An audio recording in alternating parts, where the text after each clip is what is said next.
Hello and welcome once again to episode 1 of the AARland podcast. We did episode 0. I think it turned out very well. We were all happy, and once again we're joined by Nick, Mr. Capitalist, your neighborhood mod, myself, Cos1, Alan, Ian Wilson, also known as Ian Wilson, and Loop 99, also known as Leo, which last time I kept calling Lou. We're here again to talk to you and with each other about a number of topics, and we hope that you do enjoy it. And I think the first thing we want to talk about is something that we were discussing sort of at the end of the last podcast, the preparation when you go to write an AAR, and I think there's sort of more to it. What makes someone write an AAR, and what do you want to place into it? And I think we can all sort of speak on that. Yeah, I think it's a really great topic to bring up, Alan. It's a question I think that most people who write AARs often get is, what's your inspiration and how do you set about writing it? And I think in particular for those people who spend their time writing very detailed historical ones. I mean, I can't take much credit to doing masses of preparation and research because I essentially write a silly collection of screenshots with captions. But I think, for example, you, Alan, you're probably a great example of this. You write very detailed historical narratives. I mean, you're probably the best person to start from this. What do you choose to do research-wise? For example, in your England chronicles that you're writing at the moment. Well, I mean, I don't know that I've actually done a very good job at it, to be honest with you. But in all the stuff that I've done over the years, I just want the verisimilitude to be correct as much as I possibly can. And so, if there's a thing that I don't know about, in other words, what does a Saxon battle look like in 12 whatever, or want it to read at least as real as it possibly can. So I'm, of course, Google and things of that nature help you. There are other things. I was just talking to Porter, aka Lewis, aka Director, the other night, and he and I have talked about this sort of thing a lot in terms of what is battle supposed to look like in this place. Of course, I do talk to Lewis, aka St. Island, which we were corrected about the last time we spoke. I want all of that to look right, and so I depend somewhat on them, but I also depend on, I want the verisimilitude to look correct, and the internet's a good place for that. The thing with the Wessex saga is hard to do because the times have changed, but I did do an AAR some years ago and never finished, but I really, and still do, wanted to do a Wars of the Roses AAR, and the Past and Letters were awesome in that fact, because they were there as much as they were and wrote about it. So, I mean, that's the sort of thing that I would use. I think anybody should. Right, and so what we get into is this level of realism, because when you're a reader and when you're a writer, you have to consider two levels of realism, and that's the level of realism that is historical, and the level of realism that is expected of your reader, or expected from your reader. We go into, so a good example would be like in Star Wars, there's explosions in space, which any physicist will tell you doesn't happen. But having... Well, it doesn't sound like anything. You're not going to hear it. But having watched hard sci-fi movies, I cannot say that Star Wars would be improved by removing the sound effects in space. No. That's not to say that hard sci-fi is wrong, but when you begin to write something, the first thing that I try to consider is, well, one of the things I consider very early on when I start writing is who am I writing to, and what are they going to expect? And that sets the tone for a lot of stuff that's going to follow in the writing phase.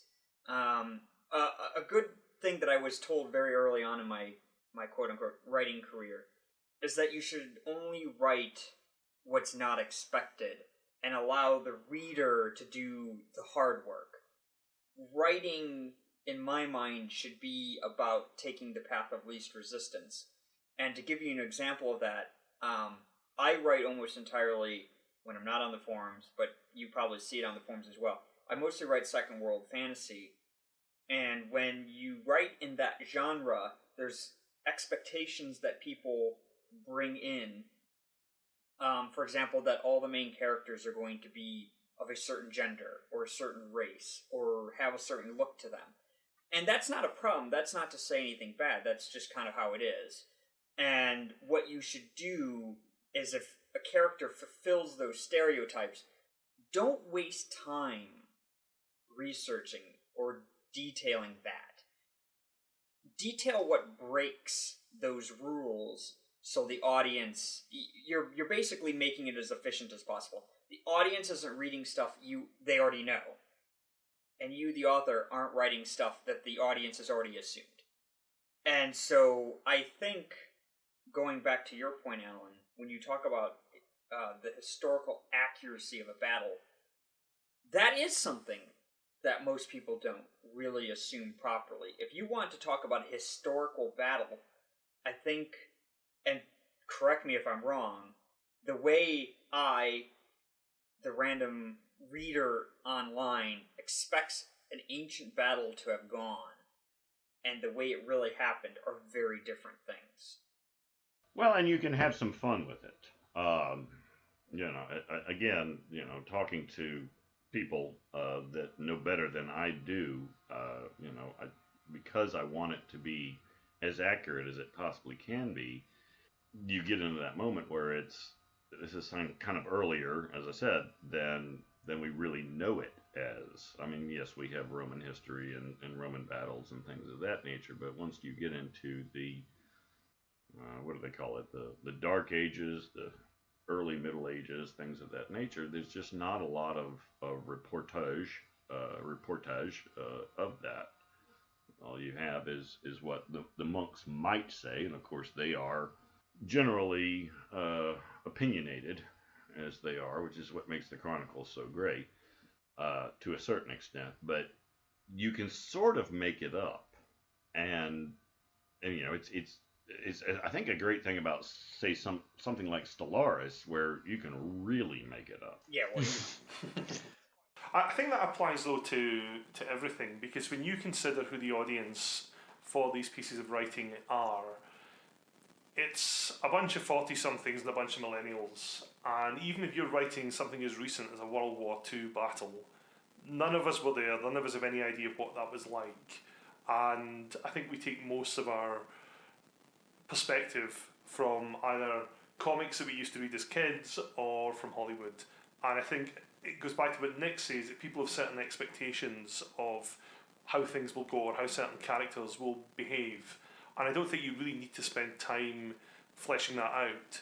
If you say that, the two armies clashed and then one side was victorious, people aren't necessarily going to go into masses of detail for that or expect masses of detail for it. It's a bit like some of the historical AARs that I've read in the past, where the Hearts of Iron one's set in World War II, and the writers will spend ages giving the background of what led up to World War II.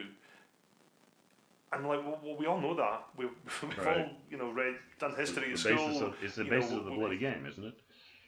Yeah, exactly. It's what people know and understand. Don't waste your time going into that. Whereas when someone's doing something a bit more obscure, like writing about some obscure Middle Eastern county, for example, people might need a bit more background. Yeah, how Jamaica somehow became a player in Yeah, exactly. which happens and has happened. I think though that most people who write, you're going to have a love of history if you're writing one of these AARs, and I don't know about you guys, but I get that little bit of historian's guilt where while I don't want it to be amazingly authentic, I do need to know that I'm not doing a Mel Gibson, for example, as he did with Braveheart, and just taking some nation's history and utterly butchering it. You bring up a good point there, Ian. I mean, come on. I love Mel Gibson, and I'm not going to go into it all that much, but he gets pushed back against the Patriot as well, which is terribly inaccurate. Yeah, don't get me started in Braveheart. This podcast will go on a lot longer. It is meant to be. Yeah. Suffice to say, the Lord of the Rings is more historically accurate than that piece of crap. Yeah, but the Scotsman would know, I would think. It is accurate to the average American's perception of Scotland, and that's all that mattered to them. You see, I work with a lot of average Americans, and when they bring that up, they're now very, very clued up in the accuracy of the Scottish history of that period. They may have regretted bringing it up and seen a slightly madder look in my eye that normally exists then, and maybe a bit of foam around my mouth, but they now know that period of history because I'm not going to get started. No, get started. I feel my soapbox manifesting underneath me. Into your head. It makes me ask Leo. I mean, Leo, because you're primarily a reader. I mean, when you read something, I'm assuming that you've studied history, you know it fairly well, I would assume, and why you read these works in the first place. I mean, do you find, is there a place where I guess, okay, the verisimilitude doesn't come across, or okay, this person has it and this person doesn't. What do you think on that? Well,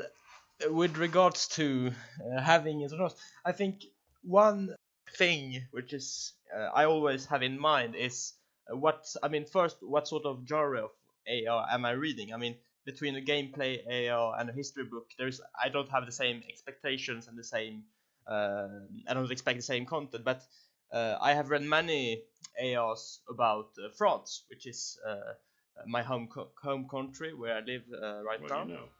And some of them history books, some of them gameplay. But I always find it interesting to also get that. I think that a bit external eye from someone who might not be French and someone who might not have that inside information on the history of the country, and who gives their perspective on the history, and through an AR makes it a bit into their own history too. So I think it's interesting that to get, different angles, different points of view on the history, and the degree of abstraction. I think between the AR, does the AR go more towards historical accuracy than the actual game does, or do you go to an even further degree of abstraction than the game? I think that's an interesting question too, because I know some ARs who do, we really try to go much further into detail than the actual game, because we all know that the battles in, for instance, CK2, they are not really accurate. They take several days, whereas in real history they didn't really take that months. long. Yeah. That, I think that's also interesting.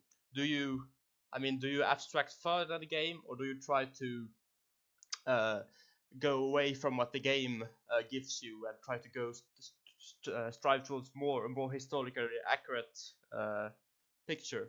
I think that's an interesting question too. But yeah, as a reader.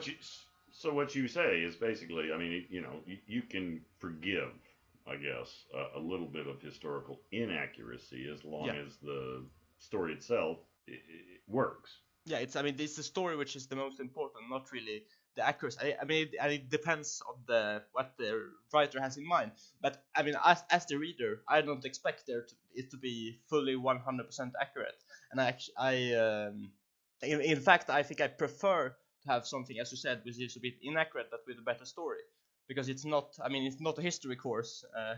The AARland is not the history forum, so I think it's good to have that history on which the writers can rely on, but it shouldn't take over the story, in a sense.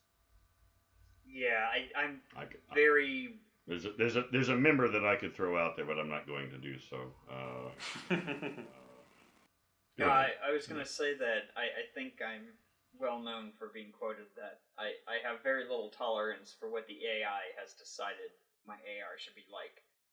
Oftentimes, I don't write my AARs as I play, or if I do, it's kind of from a starting point and then I go somewhere else. I'm not too worried about what happens because, especially in games like CK2, there's this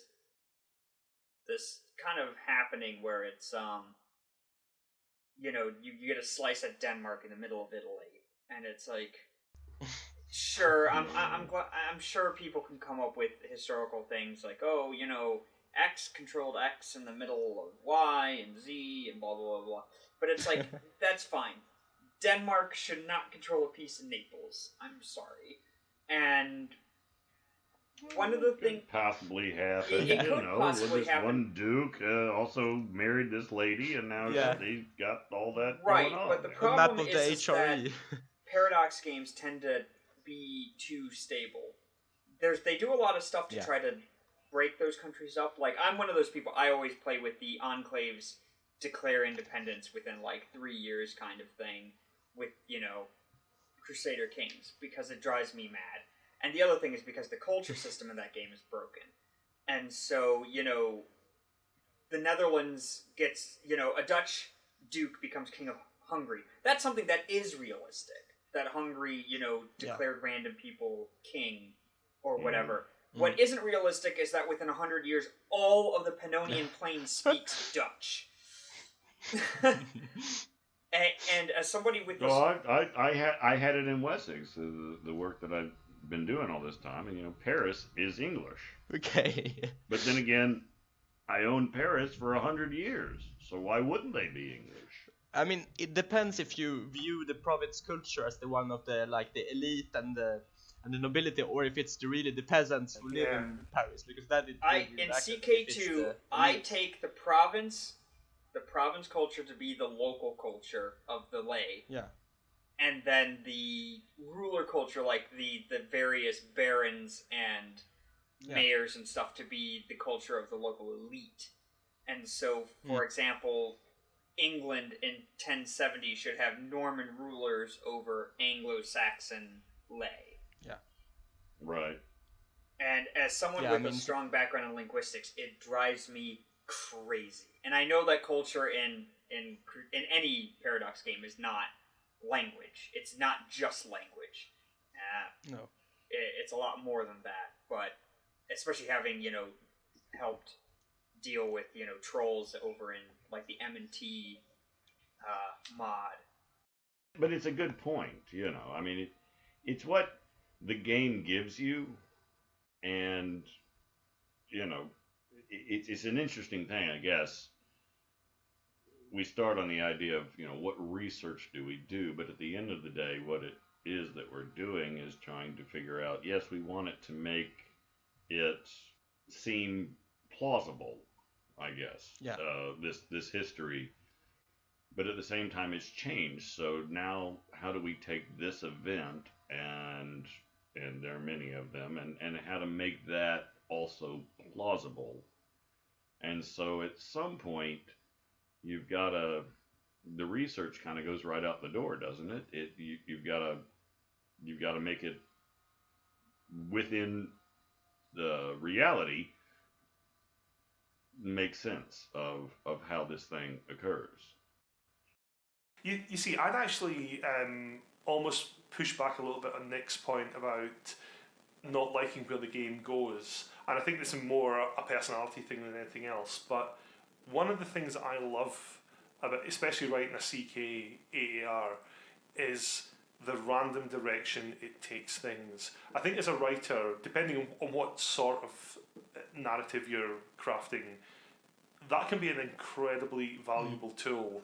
And I think especially when you're writing a comedy AR, having that complete... I mean, it's like anyone who's played CK2 especially, some of the events that come up there are hilarious. And just the way that they come up. I mean, I used the example recently that I had, in the one that I'm writing at the moment, and it was very well received by the readership because I think they're all twisted little individuals and I love them for that. but there was someone plotting against my character's wife in the game, and the character I was writing was starry-eyed for his wife, and so of course he had the offender arrested and flung in the dungeon. I then got an event that essentially said, your wife has come to you and said, hey, can I choose the punishment for this guy? To which I said, yes. And there's then a dialogue that comes up and says, like, the screams echo throughout the castle as he is castrated. And I'm like, wow, that for an AI to come up with this sort of writing is amazing. And it was, of course, duly very well received. I think if you're writing a solid history book AAR, it probably is less helpful. But for narrative and comedy purposes, I absolutely adore the random nature of it. Yeah, I mean that also depends a bit on the game, because yeah, CK2 tends to produce very random results, and at the end of the game you have a really bizarre map which doesn't really resemble anything you'll be familiar with historically. But in a game like, for instance, Victoria 2, it's, I mean, the writer will be a lot more the end outcome will be usually a lot closer to what we saw historically. So I think it depends also on the game, and that's also maybe why some games are maybe more favored by writers than others, because if the games are more dynamic and more allow more creative outcomes and so on, I think they might inspire also more to have this sort of comedy book. Though I know, I mean, for instance, Victoria 2 and House of Iron also have very funny stories, but I see that CK2 generates a lot of unexpected scenarios and so on that you might not be seeing, at least not as frequently in, for instance, Victoria 2 or House of Iron. Well, that sort of leads us, actually, gents, to what Nick suggested at the end of our last podcast, that what's the easiest game to write for, and as he said, why is it CK2? Yeah, so that's a pretty inflammatory statement that I made, and very intentionally so, is that obviously it isn't easy. Writing is hard regardless.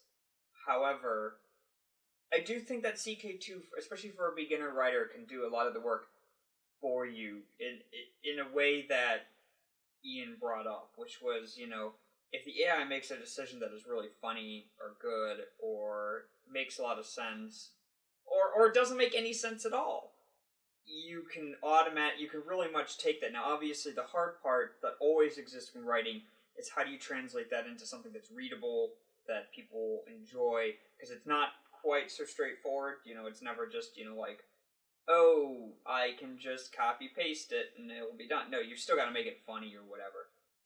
But right. Interesting is probably a better way to put it. It is a good game, I think, if you want to get into writing. It especially is good at telling you that, events have long-term consequences, and which is always a great thing when you're writing, especially long-form, serial, or if you're like me and you do novels. There's something wonderful, and I'm sure any of us, Leo especially, can go back and say, thanks, now you got me on it, Alan, can go back and say, like, this little thing that you put in chapter 2 came back in chapter 40, and because I caught on to it, and because you rewarded me for it, it made me feel so much more connected to the work. It made me feel like I succeeded, for a terrible word, as a reader. Which I hope they get, to be honest with you. Comments, I love them, and they're wonderful, and I love every single one that I get. But sometimes, often, I feel like I think that I've put so much into this thing, and they didn't see that thing that you're talking about, but I know it, and they appreciate it, and don't feel the need to say that necessarily, because it's just part of what they're reading. CK, I think, gives a they put you in a place, or have given you a place, as it were, with the characters, and that game is based on characters that you don't necessarily get in the other games. In say HOI, yes, you have, I don't know, Patton or MacArthur or Rommel or whom else, I don't know. You have them as generals and or leaders, but so you can use them as a character, but they're not characters like they are in CK. I think you're right in that. And one area I found where it really manifests is if you've ever tried to write a mega campaign. I wrote one a few years ago, and it started in CK, and it was a lot of fun. The computer generates all these wonderful characters, and especially when you're writing a comedy AR, it's having characterization is a wonderful tool for your story. The problem is when you then jump into the other games, so you then move into EU, then Victoria, then Hearts of Iron, you're effectively coming up with the characters. And when you've had this very rich method of having them generated beforehand, that's a lot more work. And you get slightly more freedom, but it's much more abstract. You're writing about the world as a whole rather than these individuals and the relationships between them. And I think that's probably the key with the CK part, is it generates relationships between characters, which ultimately then drives action. So you get politics, you get romance, you get all that stuff. Whereas when you're writing for the other stuff, the other games rather, you're looking from a much more strategic perspective. You're dealing with grand strategy, and it's a lot harder to pull out the smaller pieces to write about. It's an interesting thing, actually, Iain, that you mentioned there, because one of the things that drew me into these games in the first place was that they were historically based. And so, when I was playing the original EU1 and into EU2, it was kind of cool to play Henry VIII or Elizabeth I or Charles V or whomever. EU obviously as a game changed, and so now it's sort of randomly generated as to who the next person is, and as obviously is CK2. But I find that I have less fun playing EU now because it's randomly generated and not, who knows who this person is. Whereas in CK2, at least I have some sort of control over the character. Leo, what do you think on that? Well, I think and that's with CK2, which was personally my first Paradox game that I played first.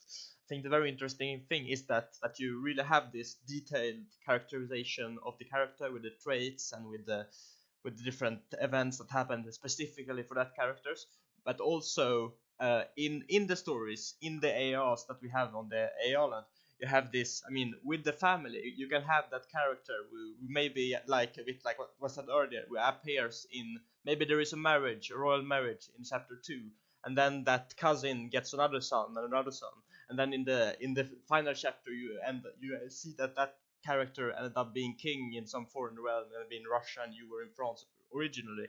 And those links and those connections don't really exist in the other games. I mean, yes, you have the royal marriage in EU4 too, but you don't really have the portrait, the character behind the name that you see. So I think that's very interesting with CK2. But then, I mean, to some extent, they have tried to.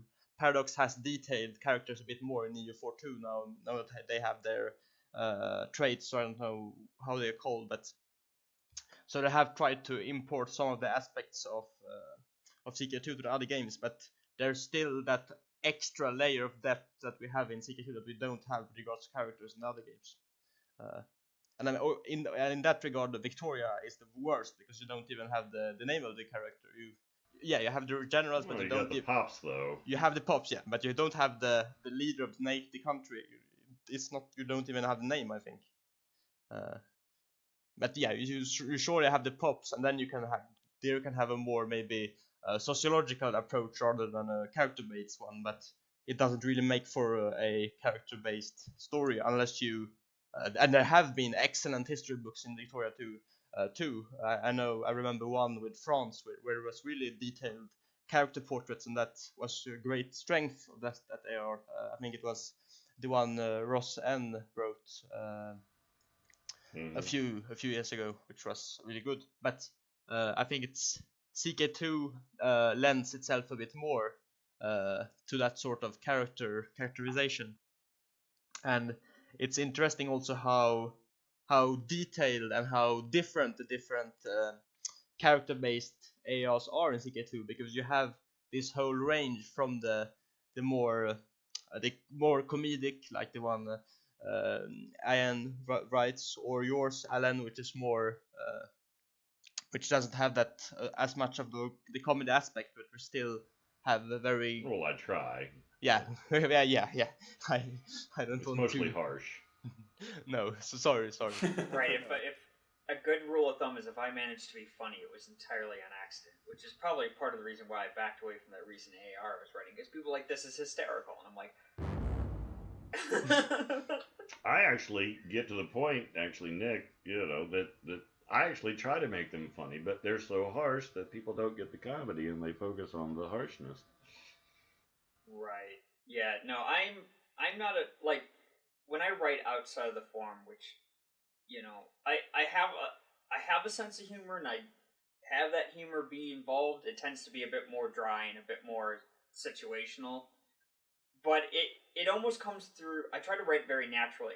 A big part of what I like to write, and I'm going to use this to eventually tie back into research and stuff, is I like to write very naturalistic dialogue. That, for me, a big part of what I love reading is characters who bounce off of each other really well, Yeah. who have defined personalities in the way they speak. Yeah. And so I do a lot of reading, whether it's in comic books, because I'm a huge fan of graphic novels, especially with my inability to focus on just pages of words.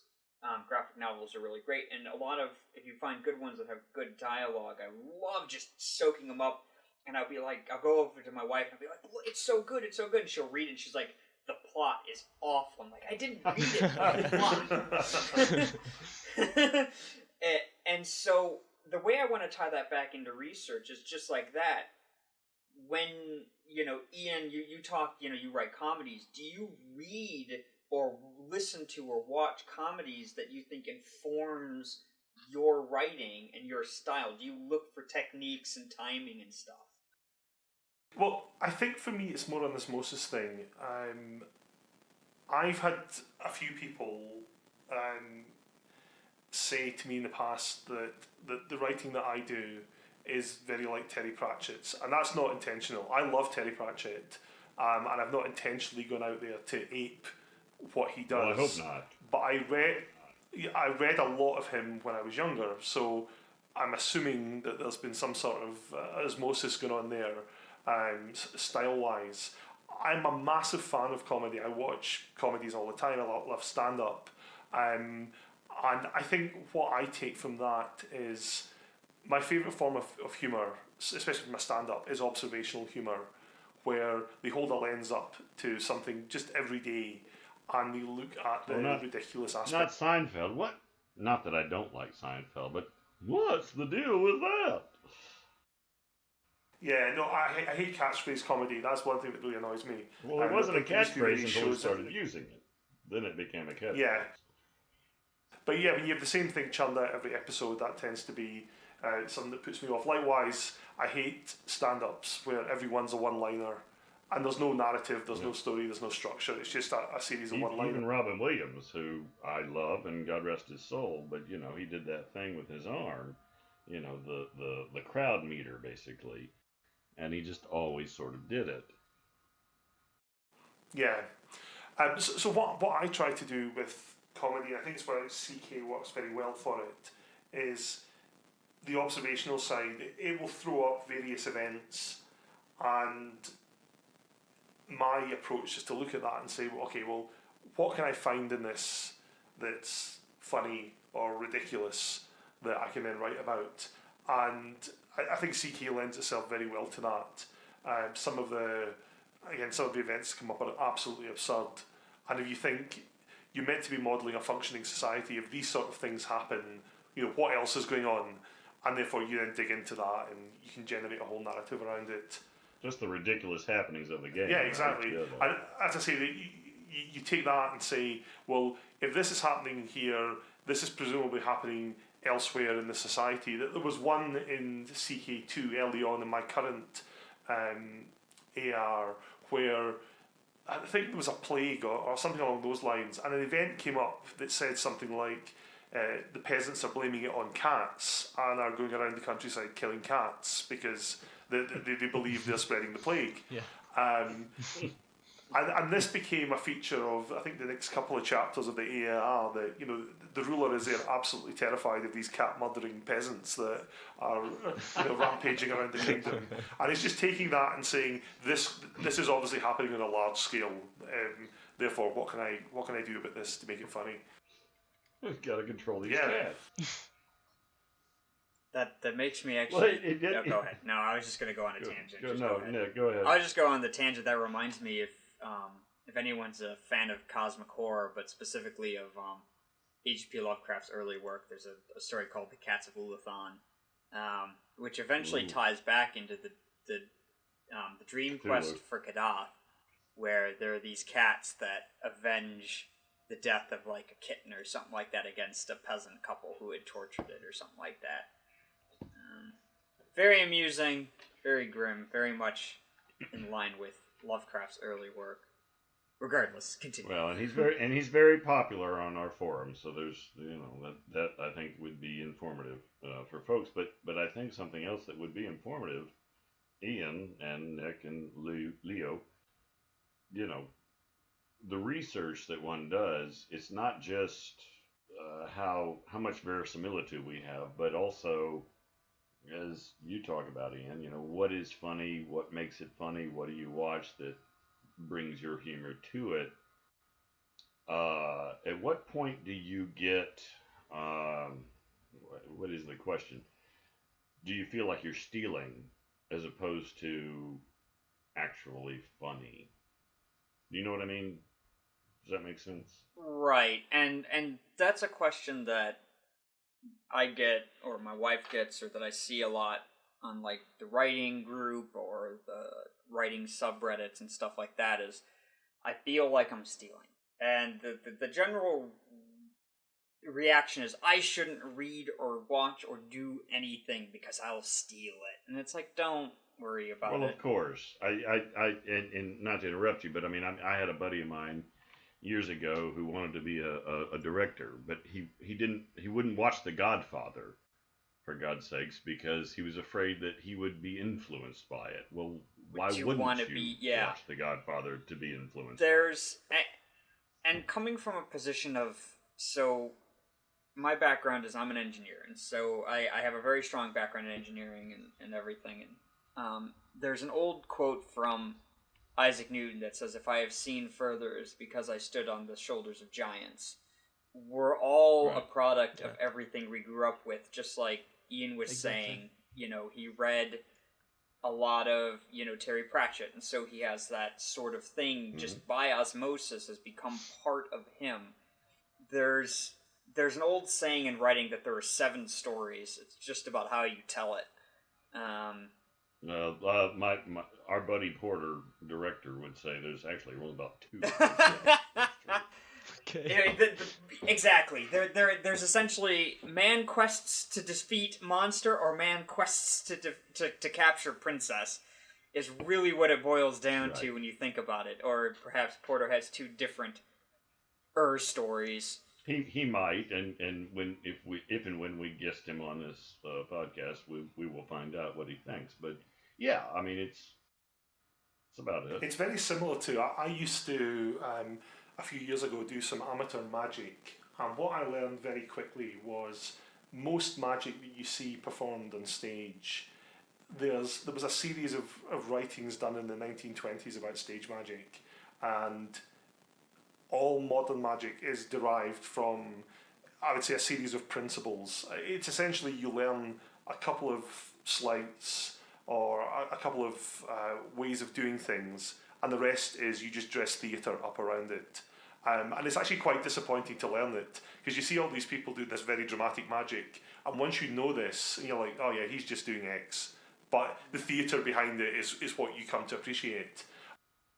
Oh yeah, it's the fun of watching them figure out how they're doing this. Exactly. So I think it's similar with writing, that as you say, there are this sort of batch of stories, and it's how do you dress this up and make it interesting for new readership. I mean, I literally did that with, there was a Victoria AAR that I was writing years ago, and sadly I never finished, but it was set during the Boer War in the late 1890s, but I'd just taken Star Wars and basically put the Boer War on top of it. So it was very easy for people to engage with it because they kind of knew who the characters were, and I think they knew where it was going, but they wanted to see how it would get there and how these characters would take it there. And I threw in a few other things, but that was essentially it. It was a story of Star Wars, but with South Africans. Yeah, well, I mean, they all, you know, I have found that I wrote the Quest ARs that I did, and I stole a lot from that, because it was just, you know, what's funny to me, and you know what I think might be funny to other people, but you know, stealing, quote unquote. You know, when I wrote my Into the West, I let my father read it, who is, you know, in his 70s now. He was in his late 60s, but, you know, he told me he thought it was very derivative because he's a big fan of Clint Eastwood, and that's what a lot of my influence was when I wrote that. It's you know, I've been told, you know, well, you can publish this, but I don't think I could because I think it's terribly derivative.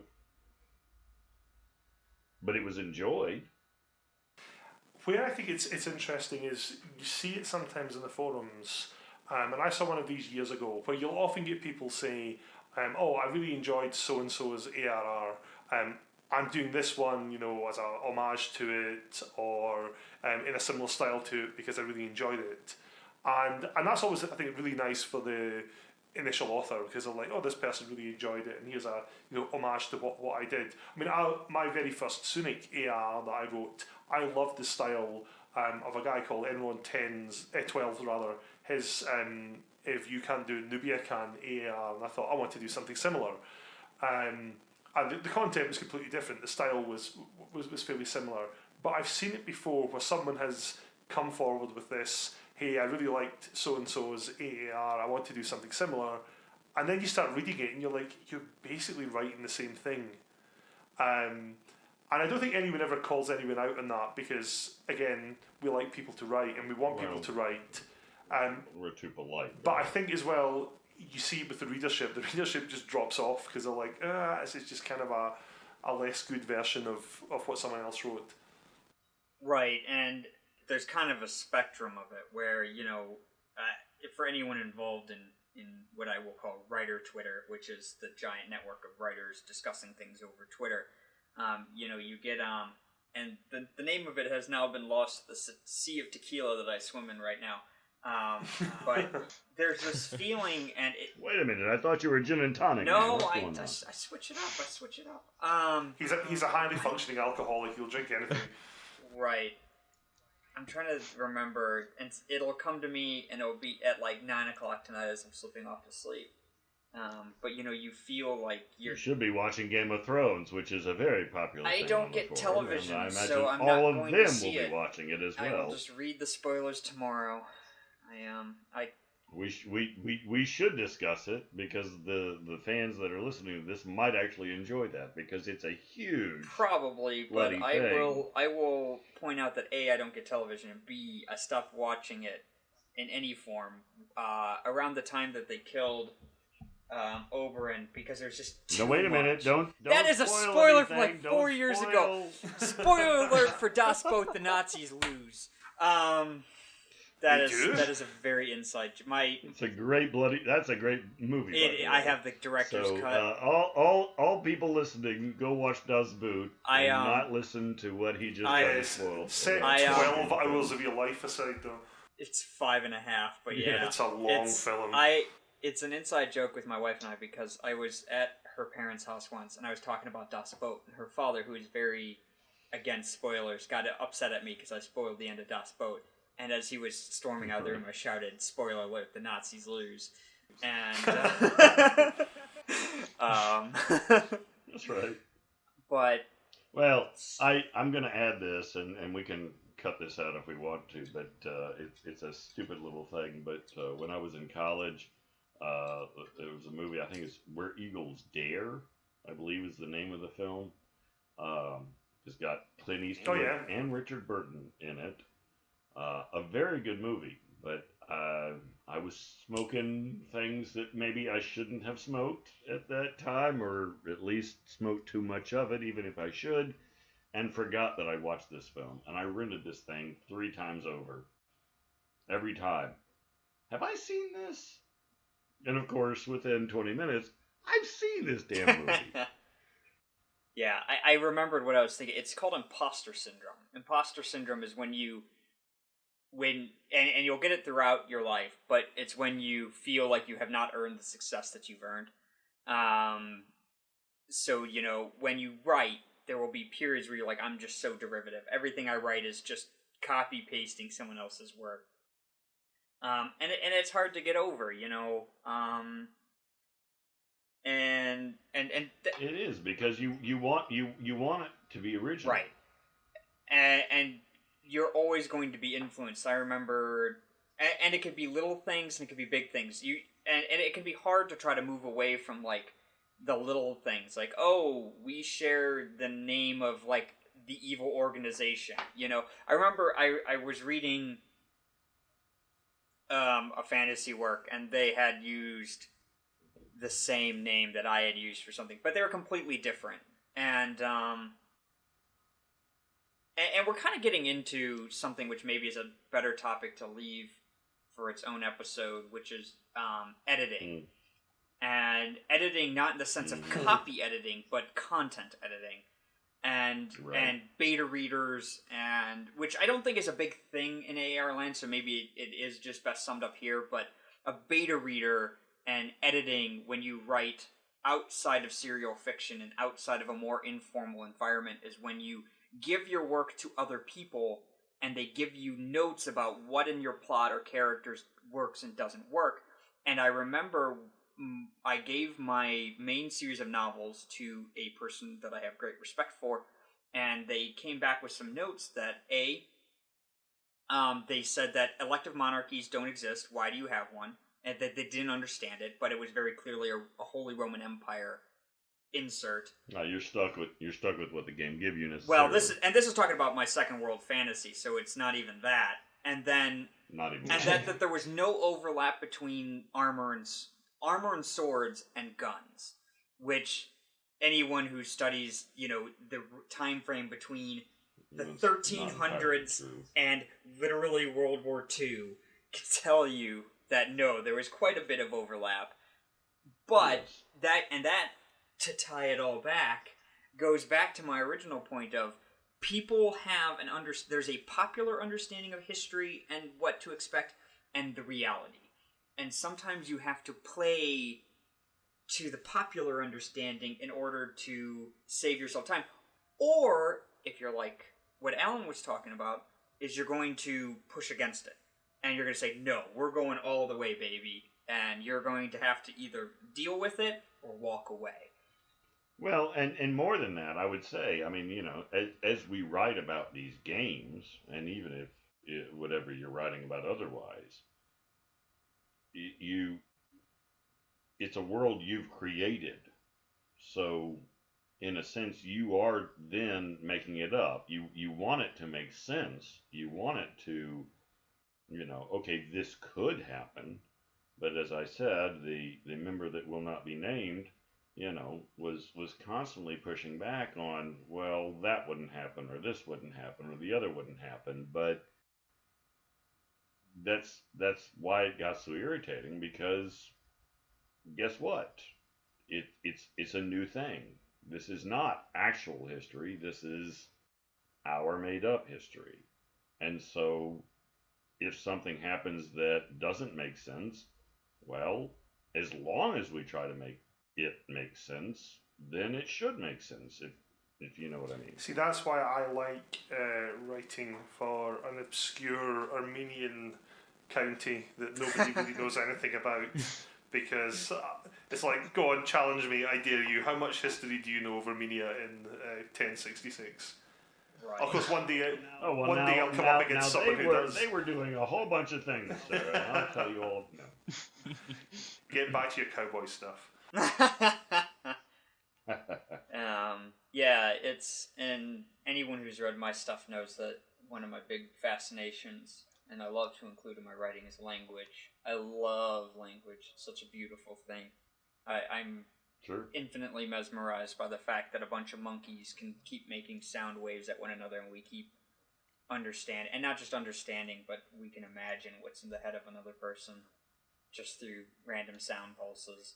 It's, I don't know. I'm gonna wax philosophical. Monkeys can do it, but not politicians. That's a whole different topic. Yeah, very true. But it's something that I love, and I included it in Baltica. It was quite a big part of it, probably to its downfall. It comes up quite a bit in my Second World Fantasy, even though I don't include any. I'm not as bold as Tolkien as to actually include whole songs and poems and in conlangs, but I do. There are little tidbits of it hidden throughout that a clever reader can pick up, and perhaps even non-clever readers who are now just very confused. And that's actually a good thing, though, that you do that. I mean, I love Lord of the Rings, but when you get to and they did walk and they did sing, you're like, oh, really? Here we go again. More elven songs. Fantastic. Yeah, that, like, for me, one of the biggest things that I love to do is that I will sit there and say, like, you know, the character will, you know, because it's written in English, obviously, and they'll say, you know, he paused on the K and no, and because there is no K in obviously the English word no, as in N-O, but there is in my conlang, which no would be pronounced Shaw. And it just that I do appreciate. I'm sure that one day an editor will sit there and it's like, "What the f*** are you doing? This is not worth it." And I'll be like, "It doesn't matter. I'm keeping it. You can't make me get rid of it." But we make it up as we go along, and that's the wonderful thing about AARland, is that we have readers that are quite keen to read what we're writing. Yeah. It's been the thing that sort of sustained me, I guess, to a certain extent as a writer, if I'm derivative or not. But that's sort of what I've done over the years. I like to think that I'm pretty good at it, but at the same time, that's what keeps people coming back to the work. It's not just the games. Absolutely, it's what people produce out of the games. Yeah, I mean, without the game, maybe there would not be a story. But the point is that it's not the game that makes it attractive to read. It's not the game. It's the writing of the authors which makes it interesting to read, and that's why we all visit the AARland. I think it's not because for the games we have the other forums, but AARland adds something more than just that, than just the game. There's something else, that a little personal, unique touch which is added by the story. Right, and the idea of okay, it's something important I talk about all the time, director, and I'm going to use him all the time, and we should have him on as a director. But I mean, it's something that he and I, as a guest, I should say. But it's something he and I talk about all the time, is that there's a certain shortcut, because you kind of know of what this history is. This goes back to the whole research thing. You sort of know what the research is, so you sort of know what the characters are, and then you read an AR that takes it in a completely different direction. So you've got you've got that basis, and then boom, you're off in a whole different direction. So we have some recommendations that we want to offer. And Leo, is there some that you want to throw out there? Yeah, so I had two ARs that I wanted to recommend, and I think both of them have been very interesting. One which is a Victoria 2 AR, which is quite old since it has been going on since 2016, and which I think is very interesting with regards to the discussion we had earlier, a bit about history book ARs and historical accuracy and how history ties in to ARs. And it is Empire for Liberty, America in the long 19th century, which is written by Volksmarschall. I don't know if that's the correct pronunciation, but hopefully I'm not butchering the name. And why am I recommending this? You speak it better than us, my friend. I'm not sure, but yeah, hopefully. Why I am recommending this AR because it's a very interesting take on the U.S. history in this century. And while it is very history driven, there's also, there's a story in it, and it's very interesting to see both how the writer Volksmarschall manages to, really tie it into historical facts, and give each time he gives us book recommendations and so on. But he also, there's still a game going on behind all of this, and I think it's a very interesting read if you have time to check it out. And then I had the second AR, which is completely ahistorical, since it's situated in Stellaris, so there's no history to rely on there. And it is The Stars Are Ours by Johnny McIntosh, which was also started in 2016, but was recently rebooted with a more recent version of Stellaris. And this one is very interesting because it's set in Stellaris, and we have a lot of very excellent Stellaris ARs, but I think what's make this one unique is the political focus, because the author goes through how the Earth evolves politically, and how it leads into the conquest of the stars, and how the interactions with the aliens and with the different civilizations that come up, how that has an impact on the politics. So I think that's an interesting perspective on the Stellaris, which is a bit different than what we might. I looked at that and I didn't catch it, Leo. To be honest with you, because when I was voting for the ACAs, which by the way, I'm going to throw this in there. Please, everybody listening to this, vote for the ACAs. I looked at that, but I thought it was over. I guess I didn't catch that point. Well, it restarted. It was over, but then it restarted. He rebooted it with the second take. And I very nearly threw it on my ballot, but I decided against it in favor. Yeah, I don't think folks, it might not actually be. Yeah, it's not. Wait. Oh no, it would be eligible. It would be eligible for the ACAs. Yeah, because it had a recent update in February. Well, you can't go wrong with that. It's a great work, and I don't read a lot, and we all four of us, we're not out there reading, and that's another topic for another time.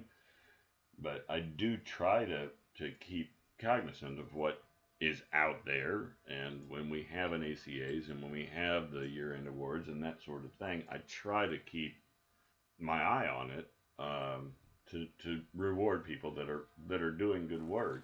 Yeah, that's a really good point. When the year ends come up, I actually made a conscious effort to go and read some more stuff, because otherwise you find yourself sitting in that little echo chamber of just reading the stuff that you've always read, and which often is the stuff of, to be quite frank, the people that you're friendly with. So it's nicer to kind of spread your wings and look at the broader picture, and take a look at genres that you don't normally read, which is always my problem. I tend to stick to a couple of things, playing it safe. So I've especially for the year ends, I took a look at some more stuff, and I think everyone should. Yeah, and with regards, yeah, go on, Alan. Sorry. No, go ahead, Leo. Well, I wanted to say with regards to reading, and I thought about the discussion about influence you had. I would say that I have been influenced as a reader because there are, with all the great fans that there have been throughout the years, and the fans who are still active. I mean, I can say that I have been immensely influenced by St. Nillan with all his comments and all of his positive feedback he gives to all the writers, and that inspired me also as a reader to really comment more and to be more active.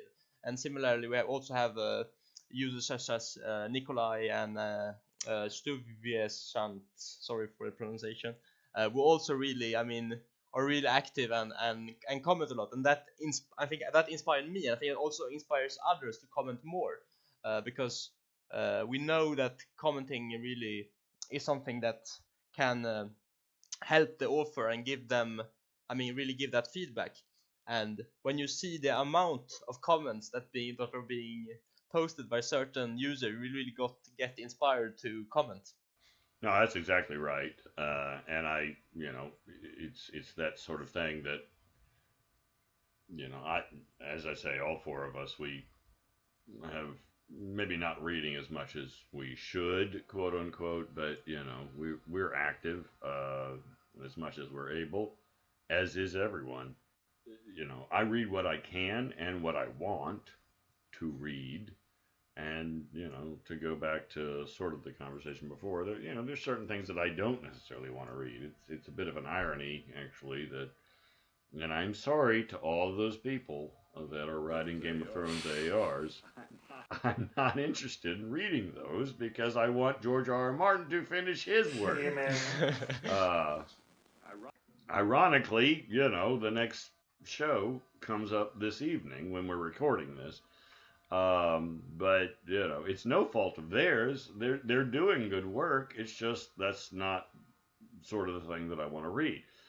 Likewise, I don't tend to read a lot of Byzantium ARs or Rome ARs or whatever the For Rome, you miss out on a lot. I mean, with regards to the amount of ARs they have been on that topic, but yeah. Well, yeah, I mean, it's a fanboy thing that I don't get into myself. Yeah. But that doesn't mean that someone else shouldn't, and go for it. See what you can do with it. Likewise, it's a little bit of a bête noire of mine that I don't like it when people. I shouldn't say I don't like it, but I don't. When I see this, I'm sort of instantly put away. When they use pictures from movies of a character. I'm a bit like that as well. And I want to build my character myself. I don't want them to look like Hugh Grant or whomever. I don't know. Yeah. I mean, for me personally, I think that depends. That's a terrible name, by the way, just to use there, because Hugh Grant's not going to be in an action movie, but still, you know what I'm saying. Yeah, that's true. But I think it depends on, I mean, what sort of AR it's done in. If it's a bit, I mean, there could be something to it using movie picture, depending. But I mean, not really if it's a history book or a gameplay, but maybe it could. I mean, depends. I'm not going to name any names. It's just that I see that sort of. It's a sort of popular thing because, and maybe it's a millennial thing, or maybe it's not. I don't know what it is. I don't think any of us are millennials. Yeah, Luke's a millennial. So Leo's a millennial. I'm like squarely in the middle of it. Some of us are closer to it than others, but it's just you and I that's old, Alan. But still, it's just the thing that if you're gonna build a character, build him through the writing. It's the old writing saw: show, don't tell. And I don't mean show by the picture, show by what they do in the scene. Yeah, but maybe it's a picture says more than 1,000 words. I don't know. Well, that's easy, easier. Yeah, that's true. But that being said, I mean, there have been really excellent, I mean, visual creations by authors. Really spend a lot of time into creating these sort of pictures, or the maps that are created. So I think, yeah, the visual side can be very important, but maybe, yeah, if it's just recycling mood pictures, not as much of an effort. That's clearly the case. No, I think that's a good way to say that, Leo. Mood pictures. That's a good way to say that. That's what it is. It's kind of, setting your audience up to, this is how you should look at this character. He looks exactly like Hugh Grant. Whomever. I have to say, I'm always a bit in awe of people who, they don't take movie pictures, but they create their own artwork for AARs, like maps, or they do their own pictures. And I think it's because I'm so utterly deficient in that area. But just to take the time and the effort to do that, I think it's amazing that people can do that. Yeah. So on that note, because we and I agree with that. Yeah. Go ahead, Nick. Because we have gone over our hour mark. In fact, we're at an hour and a quarter, which should make up for the other stuff that happened that the listeners will forever be mysterious about. It will never be spoken of again. We talked about you, Thomas. I don't know who Thomas is. I hope there's a Thomas out there. That'll be amazing if there's a Thomas out there. That's all right. I'm sure there's a Thomas out there. And we'll talk about it next time. So, some ideas for maybe next time. We have comments. How do you deal with comments, both positive and negative, as a writer? But also going into the periphery of writing, coming up with maps, pictures, stuff that gives life and depth to your work that isn't necessarily the written word. I think both of those would make for good conversation topics next time, and it will go into the unplanned, chaotic nature of this podcast as a whole. Well, it is unchaotic, but those are good, all good ideas. I like those. Yeah. So, with that in mind, let us, I think. Do we need to do an official ending? Oh, absolutely. That's your job, Alan. Right. So the agenda for those listening who. Where did we leave off? I don't know where exactly. We left off with me cutting off the discussion that was looming, which is creating maps and theming imagery, so that we could begin that conversation perhaps next time. So, ladies and gentlemen, if you're listening to this and you've enjoyed this podcast, I hope that you've appreciated what we've done. We are hope to be next with you in another few months, and we'll have more topics to talk about. Don't forget to vote in the ACAs. And indeed, as Leo says, don't forget to vote in the ACAs. Don't put a placeholder in there. Vote.